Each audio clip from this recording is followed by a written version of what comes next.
Hey guys, we're at the end of day 1 of the expansion, and the meta's getting pretty pretty wacky. Things are getting really out of control. People are killing other people on turn 6, 7, 8. I had a turn 5 lethal today. It's getting pretty out of control, but let me give you the 3 decks I'd recommend to keep an eye out for. We'll start off with Quest Warlock. There's a couple of iterations of this. We'll go over a couple. Then we have Quest Mage, and then something I came up with, a little bit of spicy, aggressive Quest Paladin, which seems to be doing okay. I don't have a huge sample size, but the games I did play felt pretty good against the other decks in the meta. We'll start off with the Quest Warlock. I think this was kind of figured out the fastest.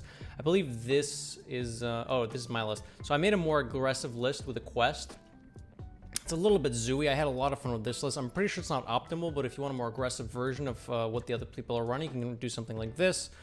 You got the Quest, everything that damages yourself, Flame, Imp, Raise Dead, Backfire, which isn't normally on the zoo list. We still have Matron, Hand of Gul'dan for card draw. We have, obviously, Dark Lair to cheat out some extra mana. We have, importantly, Mosher to heal back up because you do damage yourself a lot with this deck. Flesh Giants because you bounce your health total back and forth quite a bit. Brooms, and this is kind of reminiscent of the old Broom Flesh Giant Zoo we saw 2 to 3 expansions ago, and it's been playing out pretty nicely. Sometimes you do just die because if you hit other very aggressive decks, damaging yourself also, you know, coincides with your opponent's game plan, which is damaging you. But getting early Flesh Giants down can really just solidify games. I've won games on turn 3 or 4 getting Flesh Giants down. It's pretty insane. So I'd recommend trying this out. But the more popular list I've been seeing at High Legend is this sort of combo Quest Warlock list. It's a little bit slower and definitely a bit more combo-y. It's still running some of the same pieces. Importantly, it's just Dark Lair, Free Admission, Stealer of Souls, and the combination of these cards with drawing to a full hand and the discounts from Ruined Mithril Rod lets you get the quest done pretty quickly, and it lets you pop off with a discount from admissions on the demons and the Dark Portal discount.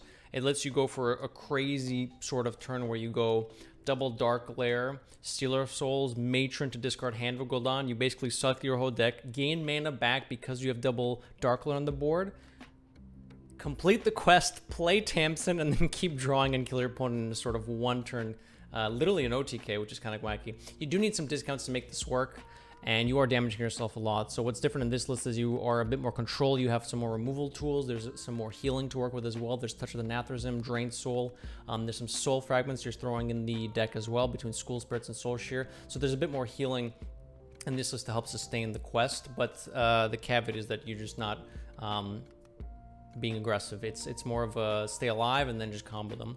Still, I'd recommend both lists. They seem pretty fun. Next up, Spell Mage. This one's not too wacky. It's pretty similar to what we were running in the previous expansion, but we're not running Lunacy. We're running a variety of spells, and by spells I mean the type of spells Fire, Frost, and Arcane to complete the quest, which requires you to play a Fire, Frost, and Arcane spell 3 different times, and eventually the quest reward is getting +3 spell damage the rest of the game. Turns out, when you have Flow on 2, you win most games, and this deck is no exception to that. But this, with Ignite, lets you draw to the end of the deck pretty quickly. Once you complete the quest, you just fire a couple Ignites face, Fireball in there for good measure, and this closes out a lot of games by turn 8, 9-ish. Finally, this is something I theory crafted actually right before the expansion launched. I know some other people have been tinkering with some lists, but this is kind of what I settled on today. I made a few iterations. Now it's Quest Paladin, so you got to play a bunch of one-cost cards. There's Brooms for reactiveness, there's Penflingers because there's a bunch of spells in the deck, there's Knight of Anointments to pull just holy spells, which is Conviction, and Hand of Adal. Hand of Adal is for Hand of Adal, Bannerman, Cornelius, and Blessed Goods technically are sort of card draw generation, which help you cycle a bit and get to the number 1 cost cards that you need to get the quest line. This pretty consistently gets the quest line between turn, let's say consistently 6 to 8. I've gotten it down on turn 5 before. Sometimes it's a little slower when you get on turn 9. There are some expensive sort of tech cards I've been including in here just for fun. Lithraxian.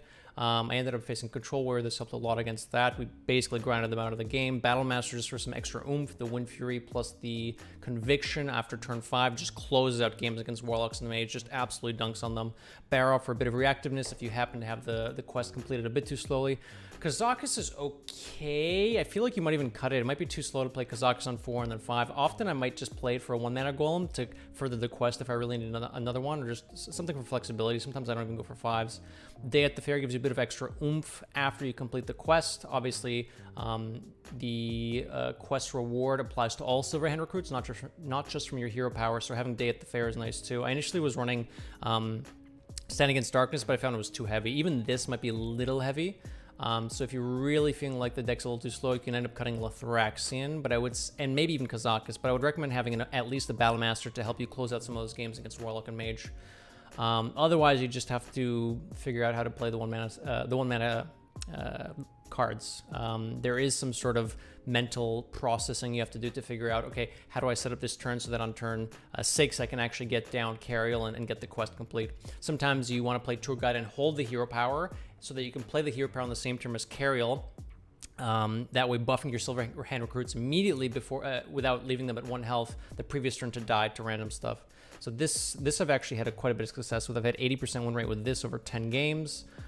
Spell Mage has been pretty good as well, 65-ish or so. And then I haven't played much of the combo quest, but I have seen a few people have success with that High Legend Ladder, and that seems pretty good. But with Azulist, I've had about 67% win rate with this, and this has been pretty fun as well.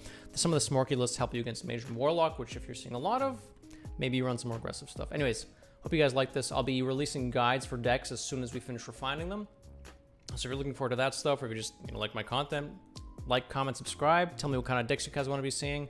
I'll be shipping out guides for these as soon as I can, and then probably some of the other meta decks that happen to be popular. See you next time.